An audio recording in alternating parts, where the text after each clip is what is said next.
은혜와 거룩한 전쟁이라는 제목으로 함께 은혜 나누도록 하겠습니다. 우리가 하나님을 알고 또 그리스도의 복음을 알고 영원한 죽음에서 생명으로 옮겨 구원받았다 고백합니다. 이것이 바로 은혜입니다. 은혜입니다. 우리의 공로가 아니라 하나님의 선택이라는 것이죠. 하나님의 은혜로 우리가 구원을 받았다. 그리고 그 고백을 하는 사람들이 모이는 그것을 교회라 이렇게 이야기하고요. 믿음의 공동체다 이렇게 이야기합니다. 에베소 교회의 믿음 공동체에는 분란을 일으키는 거짓 교사들이 있었다 이렇게 이야기를 해요. 가짜들이 많이 있었다는 것이죠. 그리고 교회 안에 자꾸 분란을 일으키는 일들이 있었다. 그것이 그냥 단순하게 그냥 뭐 밥 먹다 싸우고 뭐 이 정도가 아니고요. 거짓 복음을 가르치는 이들도 있었다 이런 얘기를 하는데, 이들은 자신들이 스스로 교사되기를 원했다 이렇게 얘기를 하죠. 자신들이 스스로 율법의 교사되기를 원했다 이야기하는 것은 높아지고 싶었다는 거예요. 사람들 앞에 서고 싶었고, 그래서 그것을 위해서 뭘 했느냐? 쓸데없는 신화나 족보의 이야기를 계속하면서 결국은 교회 안에 돈쟁이 있게 하고 분란이 있게 하고 분쟁이 일어나게 하고 그것을 즐기면서 자기의 위치를 확인하고 있었다. 뭐 이렇게 이야기를 합니다. 이런 행동은 하나님의 나라에도 또 믿음의 공동체에도 결코 도움이 되지 않는 것이었습니다. 오늘날에도 우리 주변에서도 자주 보는 장면이기도 합니다. 복음보다 정치적인 성향이나 진영에 빠져서 하나님의 말씀을 강독해야 되는 강단에서 자기의 진영을 이야기하고 정치를 이야기하고 정치인들의 이름을 논하고 그것으로 인해서 내 이익을 구하는 이들이 있습니다. 목회자가 정치 세상에서 이름을 높이고 싶어하는 것, 이것 옳지 못합니다. 또 요즘에 보면 그런 분들이 되게 많이 있어요. 결코 하나님의 나라를 위한 것, 믿음의 공동체를 위한 것이 아니라는 것이죠. 결코 아닙니다. 결코 아닙니다. 그러나 성경은 우리가 분명하게 이야기를 하고 있습니다. 이 교훈의 목적은, 우리를 부르신 이유는, 복음의 목적은 뭐냐? 청결한 마음과 선한 양심과 거짓 없는 믿음으로 나오는 사랑이라 이겁니다. 그래서 진짜 복음은 사랑을 이야기하는 거예요. 분쟁을 이야기하지 않고 분란을 일으키지 않습니다. 분쟁을 일으키고 분란을 일으키고 싶어하는 사람들은 결국 그 분쟁 가운데 내 거를 취하고 싶어하는 거예요. 분란을 일으켜서 내 자리를 갖다 지키고 싶어 한다는 것이죠. 복음을 가장해서 자기의 이익에 반하는 사람들, 그리고 그 진영을 공격하고 욕하고 경멸하면서 내 자리를 지키고 싶어 하는 이들이 많이 있다는 것이죠. 분명 목회자뿐만이 아니라 우리 믿음의 공동체에 있는 사람들도 그 유혹에서 빠질 수 있다는 거예요. 예수를 팔아서 내가 원하는 정치적, 경제적, 세속적 이익을 구하는 겁니다. 교회를 다니는 이유가, 내가 성도라고 이름을 올리는 이유가 바로 이 이유라고 한다면 분명히 복음을 팔아서 내 이익을 구하고 싶어하는 이들이라는 거예요. 복음을 팔아서 네 이익을 구하고 싶어하는 이들, 분쟁과 논란을 조장하는 이들이다. 예수님께서 제일 싫어하는 사람들이 있습니다. 항상 예수님이 입을 열 때마다 욕하던 사람들이 있어요. 그게 누구냐? 그럼 바리새인들과 서기관들입니다. 바리새인과 서기관들의 모습이 바로 그겁니다. 분란을 일으키고 분쟁을 일으키고 사람들에게 짐을 지우고 그래서 자신들의 위치를 지키는 거예요. 자신들의 자리를 지키고 싶어 했습니다. 그래서 예수님께서 이렇게 말씀하시거든요. 바리새인들을 갖다가 뭐라고 얘기하시느냐? 무거운 짐을 사람들 어깨에다 지어놓고 지들은 손가락도 하나 까딱 안 하는 놈들이다. 이렇게 말씀하세요. 그리고는 이들에게 아주 독하게 경고하시거든요. 독하게 경고하시는데 예수님이 바리새인과 서기관들을 이야기할 때마다 뭐라고 앞에다 붙이느냐? 수식어가 화 있을진저 이렇게 말씀하세요. 화 있을진저. 화 받을 놈들이다 이렇게 얘기합니다. 니네는 망해야 되는 놈들이야 이렇게 얘기하는데, 마태복음 23장에 보면 15절에 화 있을진저 외식하는 서기관들과 바리새인들아 이렇게 얘기를 해요. 화 있을진저 외식하는 게 뭐예요? 니들 속은 아주 시커멓게 썩었는데 그렇게 잘난 척하고 예쁜 척하고 멋있는 척하고 경건한 척하는구나. 너희 서기관들과 바리새인들이여, 너희가 교인 한 사람을 얻기 위해서 바다로 육지로 돌아다니다가 한 명이 딱 생기면 너희보다 배나 지옥에 빠뜨리는 놈들이다 이렇게 얘기를 하세요. 너희들보다 배나 지옥에 빠뜨리는 놈들이다. 근데 하는 짓은 뭐예요? 바다로 다니고 육지로 다니고 세상을 돌아다니면서 제자들을 갖다가 얻으려 한다는 거예요. 교인을 얻으려고 한다는 것이죠. 성도들을 만들려고 하면서 열심히 전도하는 것 같아요. 그런데 그들을 하나로 얻으면 지보다 배나 지옥에 빠뜨리는 이들이 바로 바리새인과 서기관들이다. 외식하는 자들이다. 누굴까요? 오늘 디모데서에서 얘기하는 가짜들인 거예요. 가짜 그 교인들. 또 그 다음에 16절에도 그렇게 얘기합니다. 화 있을진저 이렇게 얘기해요. 그럼 누구를 얘기하는 걸까요? 앞에 얘기하는 외식하는 서기관과 바리새인들입니다. 화 있을진저 눈먼 인도자여 높이 올라서 율법의 선생이 되고 싶어하고 높아지고 싶어하는 사람들을 뭐라고 얘기하냐? 눈이 먼 지도자들이다. 인도자들이다. 이렇게 얘기해요.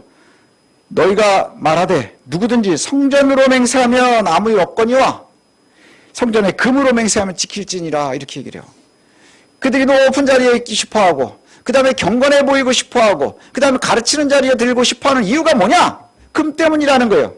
성전 때문이 아니라 그 안에 하나님을 섬기고 예배하는 것 때문이 아니라 거기서 떨어지는 부스러기 그 금 때문이라 이렇게 얘기를 해요. 이게 바로 가짜들의 목표이고 목적이라는 것이죠.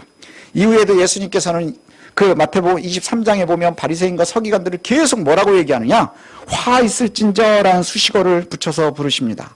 그리고 마지막에 38절에 가면 그 바리새인과 서기관들이 있는 그 예루살렘이 어떻게 될 것이냐? 결국 황폐해서 버림받을 것이라 이렇게 말씀하세요. 무서운 경고 아닙니까? 너희들은 황폐해질 것이고 버림받을 것이야. 그러면서 예수님이 이런 말씀하시거든요. 건강한 사람한테는 의사가 필요 없고 병든 자에게 필요하듯 예수님께서 누굴 부르러 오셨느냐? 의인을 부르러 온 것이 아니라 죄인을 부르러 왔노라 이렇게 말씀하세요. 죄인을 부르러 왔노라. 앞에 외식하는 자, 서기관들, 바리새인들은 자신들이 죄인이라고 얘기하지 않아요. 자신들은 굉장히 의로운 자들이라고 얘기합니다. 굉장히 의로운데 결국 결론은 뭐예요? 내 금을 갖다가 차지하고 싶어하는 이들이라는 거예요. 근데 예수님의 부르심에 은혜를 입는 사람들은 바울과 같은 고백을 하게 됩니다. 저와 여러분들도 그래야 될 것이에요. 오늘 디모데전서 1장 13절에 내가 전에는 어떤 자였냐? 비방자고 박해자고 폭행자였다. 근데 도리어 긍휼을 입었다 이렇게 말하는 거예요. 내가 박해자고 폭행자였는데 그리고 비방하는 사람이었는데 긍휼을 입어서 내가 믿지 아니할 때 알지 못하고 행했기 때문에 주님께서 나를 먼저 불러주셨다 이렇게 얘기합니다. 그러면서 15절에 가면 나를 뭐라고 얘기하느냐? 죄인 중에 괴수라. 죄인 중에 괴수라. 우리가 조심해야 되는 게 뭐냐면 제가요 뭐 이렇게 아주 제가 참 못나서요 작아서요 이게 그냥 겸손의 미사여고인 사람들이 많거든요. 근데 바울은 정말 죄인 중에 괴수였습니다. 정말 죄인 중에 괴수였어요. 실제로 그 사건이 사도행전 7장과 8장과 9장에 길게 나옵니다. 7장에 보면 뭐가 나오느냐? 예수님 이후에 성령이 임하시고 오순절 이후에 교회에 예수 믿는 사람들이 늘어나기 시작을 합니다. 그때의 사람들이 누구를 싫어할까요? 예수쟁이들을 예루살렘이 싫어하는 거예요. 유대인들이 싫어하기 시작을 합니다. 그러면서 첫 번째 굉장히 큰 사건이 나는 게 뭐냐? 스데반의 순교입니다. 스데반이 설교하고 죽게 되거든요. 그거의 주동자가 누구예요? 사울입니다. 지금 바울의 이전 이름 사울이 주동자였어요. 그냥 단순하게 주동자로만 끝난 게 아니고요. 사실은 박해의 최전선에 있었던 입니다. 사울을 스데반을 죽인 다음에 그가 분이 풀리지 않는 거예요. 분이 풀리지 않아서 그 다음에 나오는 이야기가 뭔 줄 아십니까? 사람들이 너무너무 놀래가지고 예수 믿는데 죽어야 되니까 예수님도 죽은 지 얼마 안 됐는데 그래서 놀래가지고 사람들이 다 도망갔어요. 예루살렘에서 유대와 사마리아로 다 흩어졌습니다. 사도들만 남았대요. 예루살렘엔. 그런데 그게 분이 풀리지 않아서 사울이 사람들을 데리고 집집마다 수색을 하면서 뭐 하느냐? 집집마다 잡아들이는 거예요. 집집마다 들어가서 여자고 남자고 다 예수쟁이들이 있으면 잡아다가 감옥에 가뒀대요. 그 목적이 뭐라고 나오느냐 성경에? 진멸하려고. 진멸이 뭐예요? 완전 청소해버려서 이 땅에서 없애버리겠다는 얘기예요. 그만큼 분노가 가득했던 거예요. 사울이. 그리고는 여기에서도 참지를 못하고 뭐 했나요? 다메섹까지 가서 내가 예수쟁이들 다 예루살렘으로 잡아오겠습니다. 그래서 떠났었던 것 아닙니까? 그리고는 가는 길에 이제 예수를 만나는 것 아닙니까? 군사를 끕니다. 분노도 가득하고 그 분노는 아마도 자신이 생각할 땐 뭐라고 생각을 했을까요? 하나님을 향한 열심이라고 생각을 했을 거예요. 하나님을 향한 열심이라고 생각했을 거예요. 그래서 앞에 그러잖아요. 내가 긍휼을 입을 수 있었던 이유는 뭐냐? 내가 모르고 행했기 때문이다 이렇게 얘기를 해요. 내가 모르고 진멸했고 내가 회방했고 박해했었는데 그 박해했었던 내가 그 괴수 같은 짓을 할 때 나는 하나님의 일을 한다고 아주 열심을 갔는데 그 열심이 뭐였냐? 하나님의 분노를 가지고서 분쟁을 일으키고 돌아다니는 거예요. 그래서 다메섹까지 갑니다. 다메섹으로 가는 길에 우리가 알고 있는 것처럼 사울이 예수를 만납니다. 이게 은혜라는 것이죠. 사울은 지금 어떤 상태요? 분노가 가득해요. 예수쟁이들을 다 죽이겠다고 그 열심히 가득해서 예루살렘의 집집마다 다니면서 예수쟁이들 다 잡아다 감옥에 가둬놓고 아주 이 땅에서 씨를 말려버려야지. 그랬더니 다메섹이 많다는 거예요. 그래서 거기까지 가서 지도를 놓고 보면 다메섹이 얼마나 먼지 몰라요. 굉장히 먼 곳입니다. 거기까지 가서 잡아오겠다고 가는 거예요. 다메섹이 거의 다 갔을 때 갑자기 밝은 빛이 있고, 그래서 앞을 볼 수 없을 만큼 밝은 빛이 있고, 그리고 그 빛 속에서 소리가 들리는 거예요. 예, 소리가 들리는데 사울아 사울아 사울아 사울아 네가 왜 나를 박해하느냐 이러는 거예요. 사울이 너무 놀라서 누굽니까? 그랬더니 네가 박해하는 예수라. 네가 박해하는 예수라. 그리고는 곧 이어 뭐라고 얘기하느냐? 성으로 들어가라. 내가 해야 될 일을 알려줄 이가 있다. 이렇게 말합니다. 여러분 한번 상상해 보십시오. 성경은 상상을 하면서 읽으면 너무 은혜가 될 때가 있거든요. 예, 분노가 가득한 바울, 하나님의 일을 하고 있는 바울, 그가 아주 예루살렘에서 아주 씨를 말리겠다고 예수쟁이들 다 감옥에다 집어넣고 지금 아주 먼 곳까지 그 열심으로 원정을 가는 거예요. 가다가 하늘에서 갑자기 밝은 빛이 비치면서 앞이 보이지 않을 만큼 밝은데 거기서 소리가 들리는 거예요. 사울아 사울아. 한번 상상해 보십시오. 거기서 내 이름을 부른다고 생각을 해서 성민아 성민아. 그러면 그 목소리가 여러분이 들을 때 분노의 목소리였을까요? 인자한 목소리였을까요? 사울아 사울아. 여러분 생각이 어떤지는 모르겠어요. 이 부분을 읽으면서 제가 생각을 해볼 때는 목소리는 아주 인자했을 것 같아요.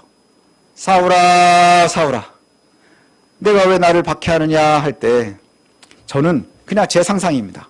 굉장히 인자했을 것 같아요. 그런데 문제는 뭐냐? 듣는 사울은 얼마나 무서웠을까요? 그죠? 원래 잘못한 걸 딱 아는 순간에 엄마가 이름을 부르는데 부드럽게 부를 때 더 무섭습니다. 아시죠? 예. 그죠? 사랑아. 이러면 진짜 무서운 거예요. 사랑아! 이럴 때가 평소랑 비슷해서 별 문제가 없는데 너무 잘못한 걸 알겠는데 사랑아. 이러면 얼마나 무서워요. 벌써 겁에 질려있거든요. 그런데 여기서 죽나 이런 생각 들지 않겠습니까? 근데 주께서요. 틈을 두지 않으셨어요. 사울아 사울아 내가 왜 나를 박해하느냐? 누구십니까? 나는 네가 박해하는 예수라. 순간 별의별 생각이 들지 않았겠습니까? 근데 틈을 주지 않고 한마디를 더 하세요. 성으로 들어가라. 네가 앞으로 해야 될 일을 알려줄 리가 있다. 이게 무슨 말일까요? 사울이 그 생각이 들었을 거예요. 이거 뭐지? 막 이러다가 이거 죽지는 않겠구나. 이 생각 들지 않았겠습니까? 이게 바로 은혜라는 거예요. 죽지는 않겠구나. 뭔가 있기는 있겠구나. 이 상황을 지금 디모데전서에 바울이 이야기하고 있는 거예요. 내가 전에는 비방자고 박해자고 폭행자였으나 도리어 긍휼을 입은 것은 내가 그렇게 열심으로 분노하고 다니는데 하나님의 은혜를 입은 거예요. 이유는 뭐냐? 내가 잘 몰랐기 때문에, 내가 잘 모를 때 했기 때문에. 그래서 우리 주 예수의 은혜가 믿음과 사랑과 함께 넘치도록 내게 풍성해서 나는 잘못하고 돌아다녔는데 주께서 나를 찾아와 주셨다는 거예요. 그리고 15절을 이렇게 얘기합니다. 미쁘다 모든 사람이 받을 만한 이 말이요. 이게 뭐예요? 사울아 사울아 내가 너에게 지시할 일이 있어. 이 얘기예요. 사울아 사울아. 그리고는 그리스도 예수 안에서 죄인을 구원하시려고 세상에 주시는 말씀이라는 거예요. 죄인인 우리들에게 하나님께서 우리에게 주시는 은혜가 바로 거기에 있었다는 것이죠. 그리고 난 나중에 하는 말이 뭐예요? 내가 죄인 중에 괴수라. 디모데전서 1장 13절부터 15절이 그렇게 이야기를 합니다. 내가 비방자였고 핍박자였고 박해자였는데 난 잘 모르고 그랬는데 하나님께서 나를 찾아와 주셨고 주님께서 나를 찾아와 주셨고 긍휼을 입히시고 사랑을 입히셔서 그래서 내 은혜가 풍성하게 넘치는데 오 아름답다 이 말씀이요 모든 사람들이 받았으면 좋겠어. 그 말이 뭐냐? 바로 죄인을 구원하시려는 그리스도의 은혜라는 거예요. 은혜. 근데 나는 죄인 중에 괴수인데도 나를 부르셨어요. 이 말입니다. 자, 그러면 요 13절, 14절, 15절 앞뒤로 있는 12절하고 16절을 좀 같이 붙여서 읽으면 이렇습니다. 나를 능하게 하신 그리스도 예수 우리 주께 내가 감사함은 나를 충성되이 여겨 내게 직분을 맡기심이니. 예, 사도행전에 나오는 그 말씀이지요. 내가 죄인 중에 괴수일 때 하나님께서 나를 선택한 것이 너무너무 감사한 거예요. 그리고 그 충성을 보고서 나에게 직분을 맡기셨어요. 그리고 16절에 보니 결과 나는 죄인 중에 괴수입니다. 그러나 16절 그러나 내가 긍휼을 입은 까닭은 예수 그리스도께서 내게 먼저 일체 오래 참으심을 보이사 후에 주를 믿어 영생 얻는 자들에게 본이 되게 하려 하심이라 이렇게 말씀해요. 자, 주님께서 바울에게 이렇게 큰 은혜를 베푸신 이유가 뭐냐? 그러면 큰 은혜로 구원받는 사람의 본이 되게 하기 위함이라는 거예요. 내가 죄인 중에 괴수인데도 주께서 나를 사랑하셨고 미쁘게 보이셔서 나에게 직분을 맡기시고 나를 사랑하시고 구원하셨어. 그 모든 사람들, 나보다 나쁜 놈이 어디 있겠어? 이 얘기입니다. 나보다 나쁜 사람이 어디 있겠어? 너희들을 다 누굴까요? 디모데가 1차일 거고 에베소에 있는 모든 성도들이 2차일 거고 그 당시에 예수를 믿고 있는 사람들이 3차일 거고 그리고 우리가 거기에 들어가는 거예요. 우리가 거기에 들어가요. 하나님께서 사울을 멸망시키지 않고 오히려 충성되게 여기셔서 직분을 맡기셨답니다. 영생 얻는 이들에게 본이 되게 하기 위해서, 우리에게 본이 되게 하기 위해서, 우리도 그것이 가능하다는 걸 알려주기 위해서다 하는 말입니다. 우리가 예수를 믿어서 영생 얻은 사람들입니다. 믿으십니까? 구원받은 백성들이에요. 믿으십니까? 예, 우린 믿음으로 말미암아 구원에 이르렀다 이렇게 얘기합니다. 예수를 믿어서 영생을 얻은 저와 여러분에게 바울이 오늘 이렇게 이야기하고 있는 겁니다. 나는 죄인 중에 괴수였어. 내가 진짜 뭘 몰라가지고 예수를 박해하고 핍박하고 그렇게 했어. 그런데 오히려 주님께서 사랑으로 찾아오셔서 나의 그 열심을 보고 충성되이 여겨주시고 일까지 맡겨주셨어. 직분을 맡겨주신 거야. 나 같은 비방자, 박해자, 폭행자에게도 그리스도께서 은혜를 주시고 사랑을 주셨는데 하물며 너희들이 아니겠느냐 이 말입니다. 너희들에게는 그 은혜가 끊어지지 않는다는 것을 보이기 위해서 나 같은 괴수한테도 그렇게 보여준 거야. 나를 세우신 이유가 바로 너희들 때문인 거야. 이렇게 이야기하고 있어요. 그러니 여러분도 나처럼 갑시다. 나처럼 그리스도의 은혜 가운데 머뭅시다. 이 얘기를 하고 있는 겁니다. 주의 은혜와 사랑으로 선택됐으니 이제 그리스도를 위해 살아가십시다. 이 말을 하고 있는 거라는 거죠. 예. 디모데서를 읽는 모든 성도들에게 또 디모데에게 그렇게 말씀하고 있습니다. 18절과 19절 우리가 함께 한번 읽어봤으면 좋겠습니다. 18절 19절 시작. 아들 디모데야 내가 네게 이 교훈으로서 명하노니 전에 너를 지도한 예언을 따라 그것으로 선한 싸움을 싸우며 믿음과 착한 양심을 가지라. 어떤 이들은 이 양심을 버렸고 그 믿음에 관하여는 파선하였느니라. 우리가 여기를 읽으면서 아들 디모데야 이거를 내 이름을 넣어서 읽어야 되는 거예요. 그래서 제가 다시 한번 읽어드리면 성민아 내가 내게 이 교훈으로서 명하노니 전에 너를 지도한 예언을 따라 그것으로 선한 싸움을 싸우며 믿음과 착한 양심을 가지라. 어떤 이들은 이 양심을 버렸고 그 믿음에 관하여는 파선하였느니라. 파선하였다는 게 뭐예요? 부서져서 그냥 낙오했다는 이야기겠죠. 그리스도의 교훈 즉 복음의 근거에서 명하노니 전에 너를 지도한 예언을 따라서 선한 싸움을 싸우라 이렇게 얘기를 해요. 그럼 여기에 예언이 뭘까요? 예언의 흔적은 뒤에 4장에 가면 나옵니다. 4장에 가면 디모데전서 4장에 가면 바울이 장로들에게 안수를 받는 장면이 나오거든요. 거기에 예언이 나옵니다. 그러니까 안수, 요즘 우리 이야기하면 목사가 될 때 권면하는 하나님의 말씀, 그 말씀을 따라서 네가 선한 양심을 가지고 선한 싸움을 싸우라 이렇게 말씀하는 거예요. 그럼 우리에게 적용할 땐 뭘까요? 우리에게 주시는 하나님의 말씀, 내가 예수 믿을 때 주께서 내게 해주셨었던 그 음성, 그것을 네가 잊어먹지 마 이 얘기예요. 잊어먹지 마. 하나님께서 주시는 말씀을 네가 잊어버리지 말고 그리고 나서 세상에 나가서 너희가 선한 싸움을 싸우라 이 얘기입니다. 선한 싸움을 싸워라. 그리고 이겨야 된다 이 말씀을 하는 것이지요. 예, 선한 싸움, 복음을 지키는 싸움, 내 욕심이 그리스도의 복음을 가리지 못하도록 하는 싸움, 그리스도의 공동체를 해치면서 나를 내세우려고 하는 그 마음을 싸워서 이기는 싸움, 그리고 악이 나를 유혹할 때마다 그것을 이길 수 있는 싸움, 그 싸움을 하라는 것이죠. 그 당시에도 이미 진 사람들이 있었다. 양심을 버리고 믿음에서 파산한 사람들이 있었다. 이렇게 얘기를 합니다. 사랑하는 성도 여러분, 저와 여러분들이 하나님의 은혜로 사울처럼, 사울이 바울이 된 것처럼 그렇게 부르심을 받았습니다. 그래서 우리가 예수의 이름으로 이렇게 모이는 거예요. 우리가 선택되었다 하는 것이지요. 그리고 하나님께서 우리에게도 직분을 맡기셨어요. 어떤 직분이 있을까요? 나에게 엄마가 되는 직분, 내가 가르치는 직분, 또 딸이 되는 직분, 뭐 여러 가지 직분들, 내가 세상에서 살면서 선한 싸움을 싸워야 되는 직분들을 우리에게 주셨다는 거예요. 이제 우리가 해야 할 임무는 아주 선명합니다. 아주 선명합니다. 믿음과 착한 양심을 가지고 싸우는 겁니다. 뭘로 싸운다고요? 믿음과 착한 양심을 가지고, 믿음과 착한 양심을 가지고 선한 싸움을 싸우는 거예요. 나를 드러내기 위한 싸움이 아니라 그리스도를 위한, 복음을 가리지 않도록 하는 그 싸움입니다.